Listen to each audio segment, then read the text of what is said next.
আসসালামু আলাইকুম। ওয়ালাইকুম আসসালাম। ভালো আছেন আপনি? আলহামদুলিল্লাহ। আচ্ছা আপু, ডায়েট পলিটেকনিকে ভর্তি করানোর সিদ্ধান্ত আপনি কেন নিয়েছিলেন?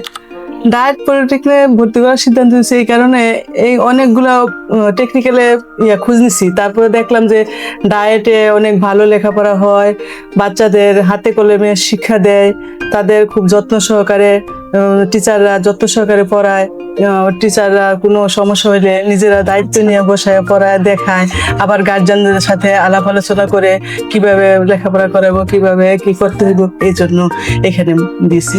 আচ্ছা, আপনার সন্তান ডায়েটে ভর্তি হওয়ার পর তার মধ্যে কোনো পরিবর্তন আপনি লক্ষ্য করেছেন কি?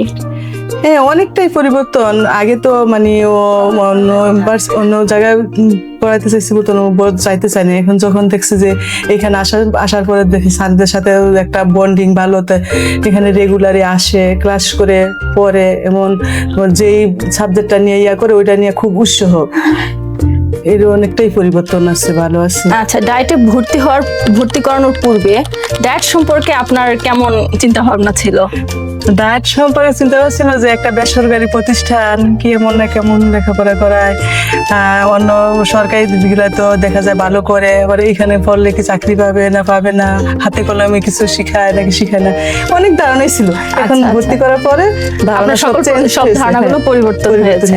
আচ্ছা, তো এখন যদি আপনার কোনো আত্মীয় স্বজন পলিটেকনিকে পড়তে চায়, তাহলে কি তাকে আপনি ডায়েট পলিটেকনিক সাজেস্ট করবেন? হ্যাঁ, আমি প্রথমেই বলবো যে পলিটেকনিকে যদি পড়ো তাহলে ডায়েটে পড়ো, এইখানে মানে বেস্ট। আচ্ছা, ধন্যবাদ আপনাকে। আর সর্বশেষ প্রশ্ন আপু, ডায়েট পলিটেকনিকের জন্য আপনার কোনো পরামর্শ বা কোনো প্রত্যাশা আছে কিনা?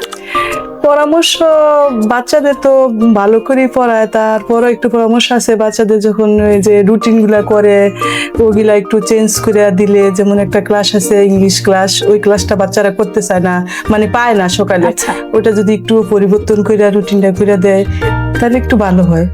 আর বাকি সব ভালো আছে। ঠিক আছে, আচ্ছা, ধন্যবাদ আপনাকে। আসসালামু আলাইকুম।